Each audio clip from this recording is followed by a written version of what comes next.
Doctor S ಲಕ್ಷ್ಮೀದೇವಿಯವರು ಕುಪ್ಪಂನ ದ್ರಾವಿಡ ವಿಶ್ವವಿದ್ಯಾಲಯದಲ್ಲಿ ಕನ್ನಡ ಪ್ರಾಧ್ಯಾಪಕರಾಗಿದ್ದರು.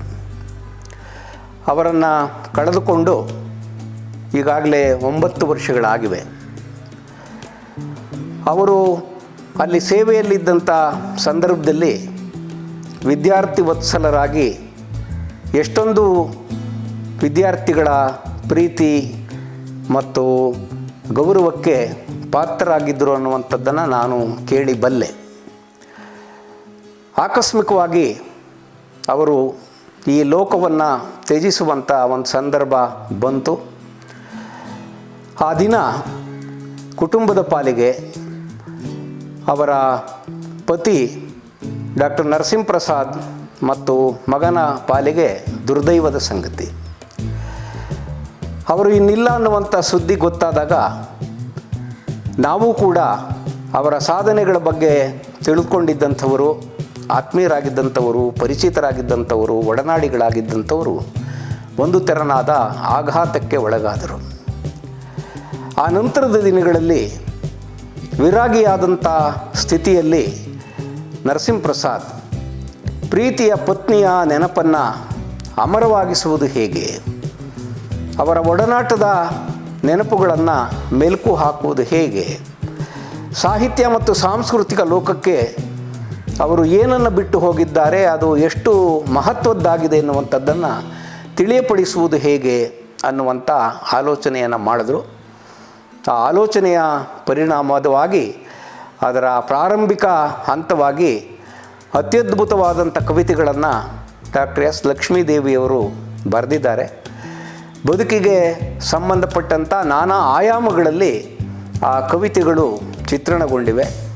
ಆ ಕವಿತೆಗಳನ್ನು ಅವರ ಸಹೋದ್ಯೋಗಿಗಳ ಮೂಲಕ, ಪರಿಚಿತರ ಮೂಲಕ, ಕುಟುಂಬದ ಸದಸ್ಯರ ಮೂಲಕ, ಒಡನಾಡಿಗಳ ಮೂಲಕ ಒಂದೊಂದು ಕವಿತೆಯನ್ನು ಒಬ್ಬೊಬ್ಬರು ವಾಚನ ಮಾಡುವುದರ ಮೂಲಕ ಅದನ್ನು ಸಾಮಾಜಿಕ ಜಾಲತಾಣಗಳಲ್ಲಿ, ಯೂಟ್ಯೂಬ್ನಲ್ಲಿ ಪ್ರಸರಣ ಮಾಡೋದ್ರ ಮೂಲಕ ಆ ನೆನಪನ್ನು ಅಮರವಾಗಿಸಿಕೊಳ್ಳುವಂಥ ಪ್ರಯತ್ನವನ್ನು ಅವರು ಮಾಡಿದ್ದಾರೆ.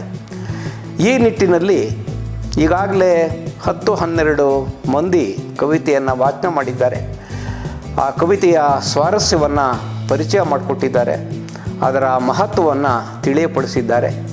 ಈ ಸಾಲಿನಲ್ಲಿ ನರಸಿಂಹಪ್ರಸಾದ್ ಅವರು ನನಗೂ ಕೂಡ ಒಂದು ಅವಕಾಶವನ್ನು ಕೊಟ್ಟು ಲಕ್ಷ್ಮೀದೇವಿಯವರು ಬರೆದಿರುವಂಥ ಸಾಕ್ಷಾತ್ಕಾರ ಎನ್ನುವ ಕವಿತೆಯನ್ನು ನಾನು ವಾಚನ ಮಾಡಬೇಕು ಅಂತ ಅವರು ಕೋರಿಕೊಂಡ್ರು. ಅವರ ಎಲ್ಲ ಕವಿತೆಗಳನ್ನು, ಅವರ ವಾಚನವನ್ನು ಕೇಳಿಸ್ಕೊಂಡಿದ್ದಂಥ ನಾನು ಇಂಥದ್ದೊಂದು ಅವಕಾಶವನ್ನು ನರಸಿಂಹಪ್ರಸಾದ್ ಅವರು ಕೊಟ್ಟಿದ್ದಕ್ಕೋಸ್ಕರ ಸಂತೋಷವಾಯಿತು. ಈಗ ಲಕ್ಷ್ಮೀದೇವಿಯವರು ಬರೆದಿರುವಂಥ ಸಾಕ್ಷಾತ್ಕಾರ ಅನ್ನುವಂಥ ಕವಿತೆಯ ವಾಚನವನ್ನು ನಾನು ಮಾಡ್ತೀನಿ.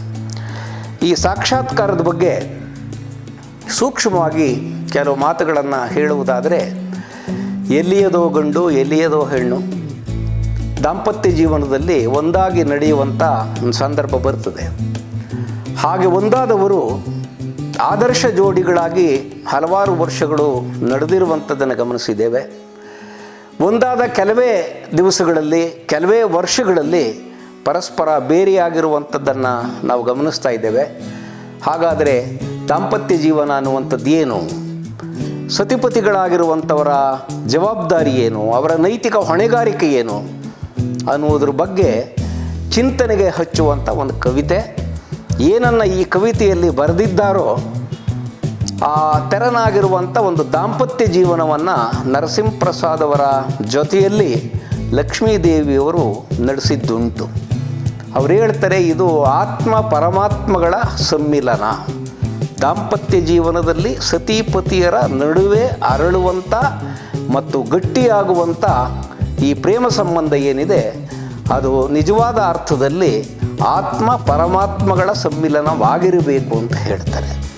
ಅವರ ಚಿಂತನೆಯ ಈ ಕವಿತೆಯನ್ನು ನಾನೀಗ ನಿಮ್ಮ ಎದುರುಗಡೆ ವಾಚನ ಮಾಡ್ತಿದ್ದೀನಿ. ಸಾಕ್ಷಾತ್ಕಾರ.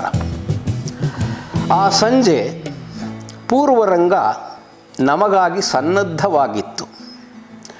ನೇಪಥ್ಯದೊಳು ಮಂಗಳ ನಿನಾದ ಮೊಳಗುತ್ತಿತ್ತು. ದೇವಾನುದೇವತೆಗಳು ಶುಭವನ್ನು ಕೋರಿ ಸಾಲುಗಟ್ಟಿ ನಿಂತರು. ಕಣ್ಣ ಕಟ್ಟುವಂತೆ ಶುಭ್ರ ಶ್ವೇತ ವಸ್ತ್ರಧಾರಿಯಾದ ನಿನ್ನ ನನ್ನ ಮನದೇ ಸ್ಥಾಪಿಸಿ. ಶುಭ್ರ ಶ್ವೇತ ವಸ್ತ್ರಧಾರಿಯಾದ ನಿನ್ನ ನನ್ನ ಮನದೇ ಸ್ಥಾಪಿಸಿ, ಕ್ಷಣಕಾಲ ಕಣ್ಣ ರೆಪ್ಪೆ ಹೊಡೆಯದಂತೆ ತನು ಮನವ ತುಂಬಿಕೊಳ್ಳುವಷ್ಟರಲ್ಲಿ ಅಂತರಪಟ ಸರಿದು ನಿನ್ನ ಕುಡಿನೋಟದ ಸ್ಪರ್ಶ ಸೋಕಿ ಮರೆತು ಹೋದವು ವಸ್ತುಸ್ಥಿತಿಯೊಳಗೆ ನಡೆಯುತ್ತಿದ್ದ ಕಾರ್ಯಕಾರಣ ಸಂಬಂಧಗಳೆಲ್ಲ. ಜೀರಿಗೆ ಬೆಲ್ಲವನ್ನು ಯಾರು ಎಸೆದರೋ ಮೊದಲು ಅವನಾರು ಕಂಡು ಹಾಸ್ಯ ಮಾಡಿದರೋ ಅರಿಯೇ. ನಗುವ ವದನವೊಂದನ್ನು ಹೊರತುಪಡಿಸಿ ಬೇರೇನೂ ಕಾಣದಾಯಿತು ಜೀವ. ನಗುವ ವದನವೊಂದನ್ನು ಹೊರತುಪಡಿಸಿ ಬೇರೇನೂ ಕಾಣದಾಯಿತು ಜೀವ. ನನ್ನ ಕಿರುಬೆರಳಿಗೆ ನಿನ್ನ ಕಿರುಬೆರಳು ಸೋಕಿ ಪಾದದ್ವಯ ಸ್ಪರ್ಶಿಸಲು ತನುಮನಗಳು ಪುಳಕಗೊಂಡವು. ಏಕಕಾಲದಲ್ಲಿ ಅದೇ ಏನು ಸಪ್ತಸ್ವರಗಳ ವೀಣೆ ಮಿಡಿದದ್ದು ಈ ಹೃದಯದಲ್ಲಿ? ಏಕಕಾಲದಲ್ಲಿ ಅದೇ ಏನು ಸಪ್ತಸ್ವರಗಳ ವೀಣೆ ಮಿಡಿದದ್ದು ಈ ಹೃದಯದಲ್ಲಿ?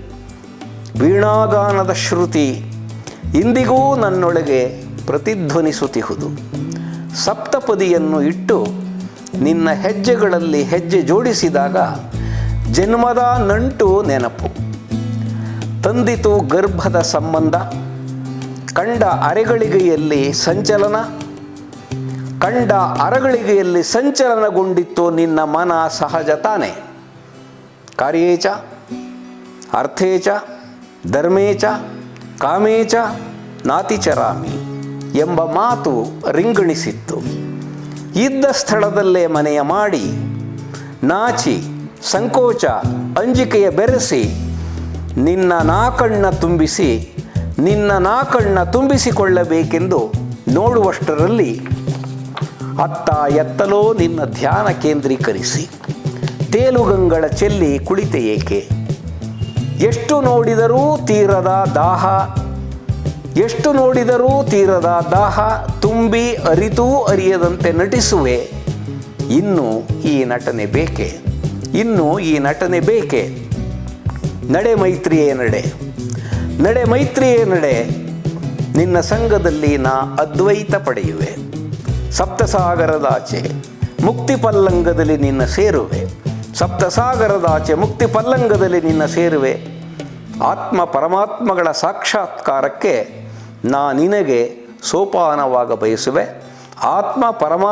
ಸಾಕ್ಷಾತ್ಕಾರಕ್ಕೆ ನಾ ನಿನಗೆ ಸೋಪಾನವಾಗ ಬಯಸುವೆ. ನಮಸ್ಕಾರ.